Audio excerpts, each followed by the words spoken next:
three things have shocked me in the last 24 hours. The utterly despicable coverage of Keir Starmer's Friday night dinners. The attempts this morning to pretend that Darren Jones saying several months ago that he had no plans to change the Tory inheritance tax policy being turned by the worst of client journalists into some sort of manufactured scandal.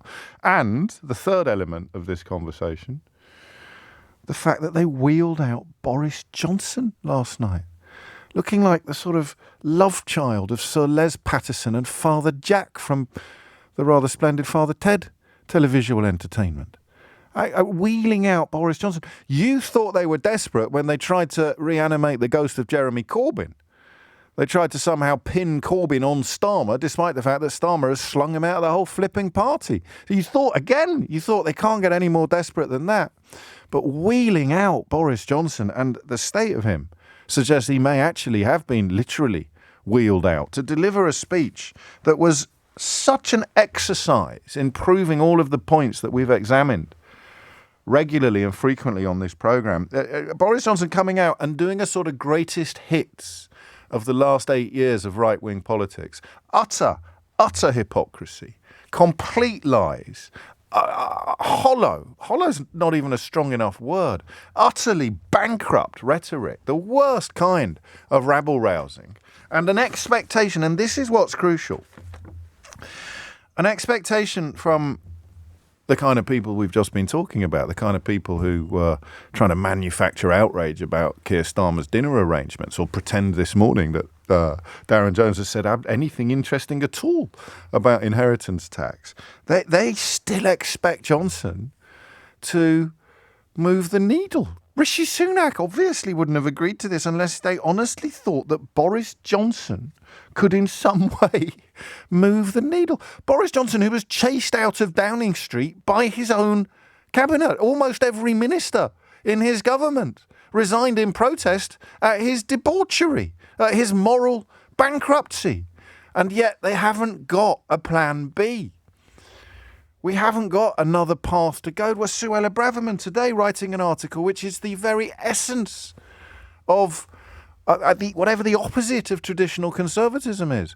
Party before everything is the Tory line. She's right, waving a white flag, again in the Daily Telegraph, and accepting defeat and condemning her colleagues already for the campaign that they've fought. A woman who's got the extraordinary achievement of having been sacked by at least 2 of the last 4 Tory prime ministers, although my memory doesn't stretch to whether or not she managed to get sacked by more than that. So I think today we'll start with Johnson, right? I think we'll start with Johnson because he sums up so much of what we have been talking about together for the last 5 years, since he became Prime Minister, but obviously long before that as well. It has been pointed out to me by David in Bradford that it is a biological impossibility for Sir Les Patterson and Father Jack, actually, David, to be correct. If you're going to be pedantic, you need to mind your P's and Q's to actually have a love child. You make an excellent point, but I think it's an acceptable figure of speech. Speaking of biological impossibilities, of course, that's the other sign of how desperate the client media is. They keep asking Labour politicians about toilets. Pat McFadden, I heard this morning, actually say, well, what do people do at the moment? I mean, what's wrong with what currently goes on? Toilets, Keir Starmer, toilets. Just absolutely extraordinary what we have been brought to by the people who sold you Brexit, Boris Johnson, Liz Truss, Rishi Sunak, the people who sort of eat the Daily Mail for breakfast every morning and the Daily Telegraph. So here is a line from Boris Johnson's speech last night. If you want uncontrolled immigration, mandatory wokery and kowtowing to Brussels, then go right ahead and vote for Starmer. I mean, I had a very entertaining drink the other night with Chris de Burgh, who's a lovely man and a brilliantly talented musician. And he was telling me about that guy on Stars in Their Eyes who did Chris de Burgh. He came on and he did Lady in Red. And he revealed to me, it was quite a poignant story, actually, because Chris has been in showbiz for 50 years. He's written more songs than You've Had Hot Dinners. The man's a legend. But when that fellow won Stars in Their Eyes, they thought that he would be able to go on a tour. But he only had one song. He could only do that one song. That's what the Tories are now. They are like a stars in their eyes tribute act to themselves, but they've only got one hit. It's madness, absolute madness.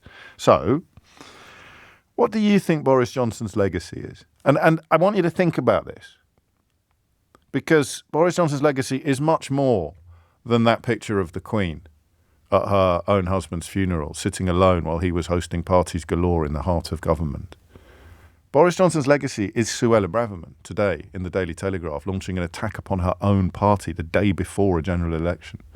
Boris Johnson's legacy is rhetoric about uncontrolled immigration, mandatory wokery and kowtowing to Brussels, which could have been a speech he gave in 2015 or 2010. We have left the European Union largely as a consequence of his moral corruption. What on earth is his legacy? And the question that might help you zone in on that is this. Why would anybody anywhere, how could anybody anywhere think that Boris Johnson could somehow bolster Tory fortunes? The current leader of the Conservative Party was one of the first to wield the knives that finally did for Johnson's premiership. The idea that things have become so bent, so completely corrupted, that the same people who got rid of him, desperation doesn't come close to describing what we're articulating here. I watch the people who got rid of him, who finally tired of his moral bankruptcy, his epic debauchery, his boundless self-regard. They finally tired of it. His weapons-grade dishonesty. And now the situation is apparently so dire that they're going to bring him back to make a speech. Listen, anybody who is still falling for Boris Johnson's shtick and grift has already signed up to Nigel Farage's shtick and grift. There's literally nobody left poised to vote Conservative who's going to be tempted to do so by a Boris Johnson speech. They've already gone all in with the Brexit 2.0 or whatever the latest lies of Farage's may be. Don't let me go home today without telling you what one of their candidates has said about autism. You'll be shocked but not surprised, I suspect. So what is Boris Johnson's legacy? 0345 6060 973 for the country, for the Tory Party, for the client media, actually, who in many ways, like he has treated women and lovers and wives and mistresses throughout his life, the people that he had most successfully seduced end up being the people most effectively traduced by his utter contempt for anybody but himself. Imagine how I suppose one thinks of Nadine Dorries at this point, the kind of character that would still be waving a Boris Johnson flag, whether in the Tory Party itself or in the client media that have propelled them to this 14-year debacle, destruction of so much that was great about our country. And there it is. And there it is. Let's bring him back and stick him in front of the party faithful because, yeah, Johnson's still our boy. He's still got it. What's his legacy? What does Boris Johnson tell you about the state of the country? 0345 6060 973. About the state of the Tory Party. Or indeed about your relationship with politics. 0345 6060 973. I was a little worried. People kept wondering whether or not I was worried about the prospect of a Labour government, which, by the way, hasn't happened yet. All I can say to you is make sure you vote. Vote, vote, vote. Whether I'd be worried because it's bad for business. I've been saying for about 8 years I'd be quite happy to have a little bit less to talk about, see the career dial down a couple of notches if the trade-off is that my country starts rehabilitating and recovering from the mess that has been inflicted upon us by these sociopaths and hooligans. But in fact, I can't wait to see what happens next to the Tory Party. It's going to be an absolutely fascinating exercise in politics, arguably even more interesting than the question of what Keir Starmer will do if he does achieve power tomorrow. But Johnson, the biggest figure of the last 10 years, certainly the biggest figure of the Tory turnaround, those sugar rushes of Brexit and the 2019 election victory, turning out, of course, to deliver the mother of all hangovers, which is where we are now and where the Tory party are for at least one more leadership cycle. I would say at least two more leadership cycles before someone can say, yeah, Brexit was a terrible mistake. We need to rebuild the party from the ground up. That ain't happening anytime soon. But what do you think Boris Johnson's legacy is?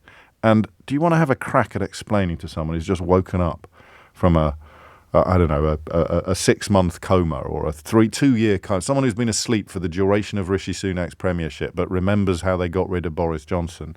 Do you want to have a crack at explaining to them how the hell anybody anywhere could have thought that wheeling him out like a sort of plummy-voiced Wurzel Gummidge, how wheeling Boris Johnson out could in any way help revive Tory fortunes?